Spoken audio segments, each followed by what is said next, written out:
الملعب التونسي الترجي الجرجيسي زوز فرق في نفس الوضعية، مباراة للعودة إلى سكة الانتصارات من الجانبين بعد مباريات أخيرة دون فوز، والرهان المركز الخامس وفرصة لكل فريق لتجاوز منافسه.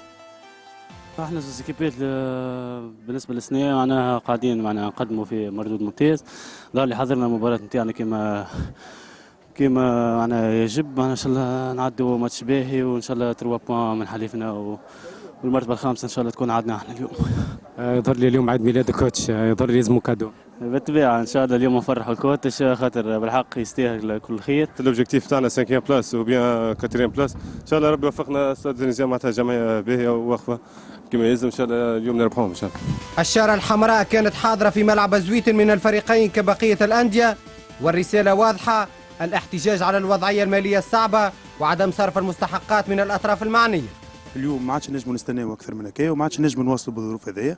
احنا قمنا بالاشاره هذيا معناتها على سبيل نقولوا احنا الاحتجاج، لكن ان شاء الله توفي سلطه الاشراف بكل التزاماتها فيما يتعلق بهذه المنح. طالبين باش ناخذوا حقوقنا من العائدات هذوما، اذا كان استجابوا بارك الله فيهم، واذا كان لم يستجيبوا ان شاء الله في الاحد القادم معناها هددنا بايقاف نشاط البطوله ريثما يقع تسويه هذه الوضعيه. قبل المباراة هيئة الملعب التونسي تقوم باحتراز في شخص نفع جبالي من جانب الترجي الجرجيسي، وموضوع للمتابعة في الأيام القادمة. قمنا باحتراز على نفع الجبالي جو كخوا، عنده تروازيام كارتون، ما نعرفش نشوفوا مع كاتب العام ومع الهيئة المديرة سي نجموا نواصلوا فيه. سمير العيادي في أول ظهور ليه كحكم في الرابطة المحترفة الأولى يعطي ضربة البداية، قيمة الرهان تخلي المباراة حماسية منذ الدقائق الأولى. هاشم عباس يسدد وأشرف كرير جاهز. بنفس الطريقة يجاوب زياد العنلي والعمدوني دون صعوبة. مارسيل بدوره يحاول فيها العملية دون خطورة على مرمى ترجي الجنوب. اللعب انحصر في وسط الميدان، ثنائيات عديدة والرقيعي والعواضي في حوار خاص.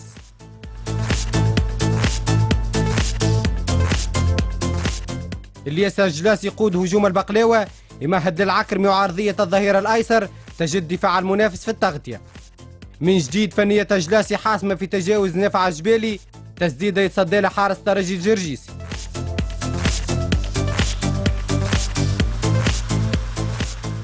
قبل نهاية الفترة الأولى بدقائق هجوم معاكس لابناء اسكندر القسري، المصراتي العنلي ثم جوميز، توزيعة الأخير تجد حمدي رويد في المتابعة للركنية، وفرصة أخيرة انتهى عليها النصف الأول دون أهداف.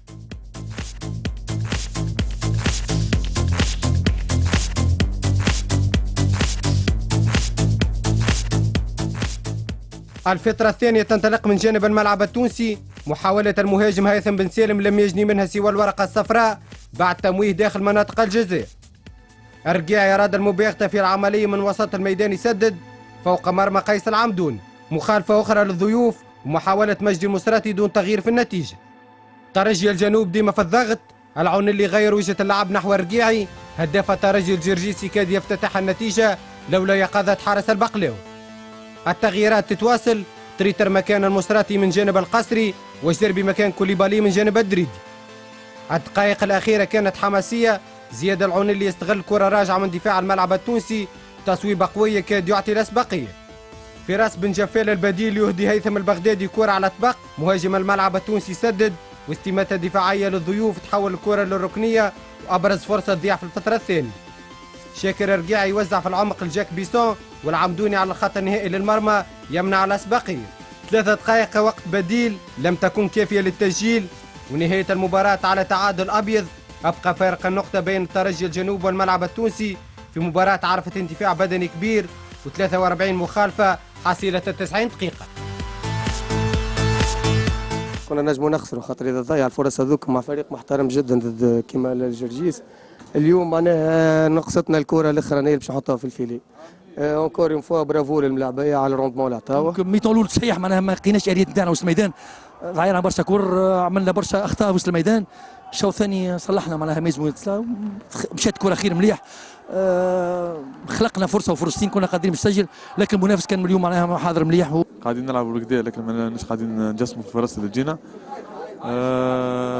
معناتها في المقابلات اللي جايه لازمنا نركزوا اكثر باش ان شاء الله نجسموا ونرجعوا للفيكتوار ان شاء الله. جينا داخلين باش على 3 بوان، حبينا الادفيرسير ديريكت الترجي جرجيس من تري بون ايكيب اليوم جيت اون بلاس مالغري سا معناها حطينا الكره نتاعنا مشينا على اليمين على اليسار مشينا في البروفوندور خلقنا لي زوكازيون مالغري معناها بون راتينا دي زوكازيون ما نقول ان بوان خير من بلاش.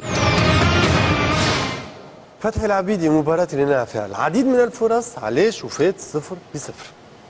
والله كانت نجم توفى زاد الفريق معناها الملعب التونسي كما الفريق معناها الترجي الجرجيسي معناها منافسه كانت معناها قريبه لبعضها زوز فرق معناها يتشابهوا في كل شيء حتى في الاحصائيات زوز فرق قاموا بمعناها موسم ممتاز في غياب الموارد الماليه والمشاكل اللي صايره هذيا زوز فرق معناها نتسموا منعوا ويلعبوا على المرتبه الخامسه. شفنا اليوم مباراة كما قالوا لزوز حتى حسابين المركز الرابع كما قال حسابين معناها يراهنوا توا على المركز الخامس في المباراة هذه. دونك شفت اللي المقابلة كانت سارية ما بين زوز فرق وشفت ثنائيات معناها ليماج نتاع الرقيعي عواذي وعونلي بن علي اليوم معناها شفتهم في المناطق الكل وخاصة العواذي اللي قاعد راجع معناها قاعد يقوم بمباراة معناها من المباراة اللي فاتت. دونك زوز فرق يتشابهوا وزوز فرق تحسرت اللعبة في وسط ميدان اليوم. سؤال بالراضي هل الرهان بالنسبة للجمعيات اللي في المركز الخامس السادس السابع أنها تحافظ على المجموعة نتاعها قبل ما تخم في الانتدابات الموسم القادم أنها تحافظ على النواة اللي مكنتها أنها تعمل موسم كما الموسم هذا؟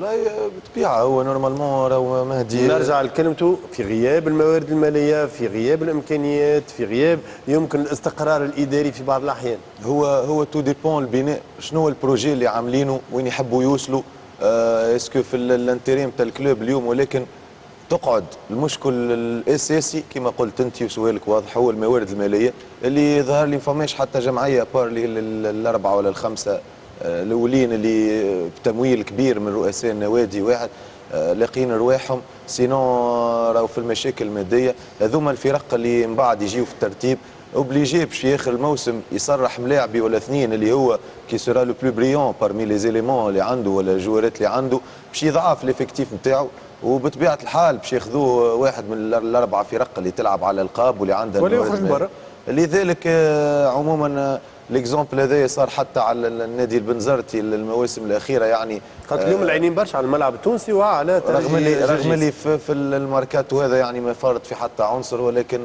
دفع ضريبه بعض العناصر اللي خلته النادي. المعادله هذه فتحي المولدي بين الجانب الاداري والمالي والاقتصادي والجانب الرياضي والمشروع الرياضي اللي حكى عليه سؤال. مشروع نحن شنو تحكيوا؟ ما بيعرف شنو تحكي وقت اللي ملاعبيه كراهم مش خالص. شو مشروع؟ مشكلة اليوم السفرة ما هما 10 على 10 الاثنين 10 10 عملوا معجزة تنساوش عملوا لها لقيت الملعب التونسي وين وحملة وطنية باش يمنع الملعب التونسي ومنع على الميدان ولكن الناس كل تعاطفت معاه. زرزيس ولاو المسؤولين نتاعو يتمنوا ما يربحوش. زرزيس 3 مقابلات الأخيرة معناها عملوا في القسم الثاني لو كان جات عنده الموارد راهو يلعب مع الزوز ولا الثلاثه الاولانيين 3 مقابلات ما عادش يحبوا يربحوا. لكن مشكلتي انا الكبيره لزرزيس اللي عنده فريق تبارك الله سناء ابهرنا مستوى كوره نحكي كوره انا ابهرنا نهار 30 جوان اشترى الفريق يوفيوا لكم العقود نتاعهم الملاعبيه باش جدوا لهم الملاعبيه اللي عملوا فريق الاحلام نتاع زرزيس. الزرزيسيه وينهم معناها غدوه يرجعوا يلقاو ما يلقاوش فريق راهو اذا كان فريق الاحلام هذا اليوم ما يحافظوش عليه ومن بعد كان يخرجوا اللاعبين يقول لك الاداره فرطت فيهم طبعا. علاش قلت لك انا تقول لي انا معادله وانا ما فما شيء معناها فريمون معاناه ان شاء الله ربي معاهم وكا. هشام قيرات بالنسبه للمباراه هذه ما فيهاش برشا مشاكل ما ريناش يمكن تجاوزات تفضل. صحيح ما فيهاش مشاكل شفنا بعض اللقطات باش ناخذوها. هو حكم اول مباراه ليه في القسم الوطني امير العيادي من رابطه صفاقس. نشاهدوا اللقطه الاولى معناها لاعب من الملعب التونسي يحاول يلعب الكره لكن ما يفلحش ويطيح رايه الركنيه.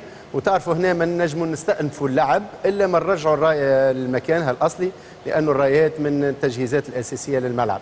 شاهدوا كيفاش هنا الحكم المساعد يطلب من العامل في الملعب باش يرجع الرايه وهذا لا صار وما نجم لحظه سي هشام سامحني لي بوتو نتاع الكورنير مازالوا هذوما ما نتذكر ملي كنت نلعب لا هذوما بلاستيك جدد يجم يسقط الملاعب لا بلاستيك هذوما ماهمش لوح نشوفوهم بيانتو يتبدلوا. هو كانوا يستعملوهم برشا في العراق كي تبلبس تلقى ازز بوتو وخالط على الريق. اللقطة الثانية اللي نشاهدوا هنا مخالفة للملعب التونسي تسدد نحو المرمى، تصطدم بالجدار الصد والحكم قريب يأمر بمواصلة اللعب، والقرار نتاعو قرار صحيح هنا، الكرة تصطدم باللاعب ولا وجود لمخالفة.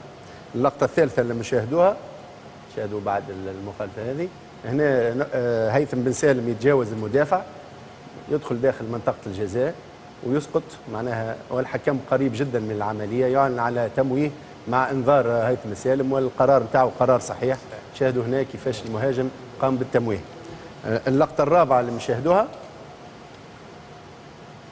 هذه اللقطة الثالثة. اللقطة الرابعة هنا هجوم للملعب التونسي، كرة يحاول يلعبها مالك الاندلسي، لكنه هنا يسقط معناها بعد التحام مع المدافع، لم يقم بأي خطأ، والحكم كذلك يأمر بمواصلة اللعب والقرار صحيح. اللقطة الأخيرة هجوم هنا للترجي جرزيس، تسديدة نحو المرمى، الكرة تضرب في اللاعب من زياد العنالي، تضرب في لاعب بن علي، لا وجود كذلك لضربة جزاء، والحكم يأمر بمواصلة اللعب. هنا حكم شاب خذا تقريبا القرارات الصعبة الكل خذاهم باهي تطعيم في مباريات ما فيهمش رهان كبير كما المباراة هذه اللي تفصل عليه المباراة. الملاعبية الحقيقة عاونوه برشا لأنه كانوا منضبطين داخل الميدان.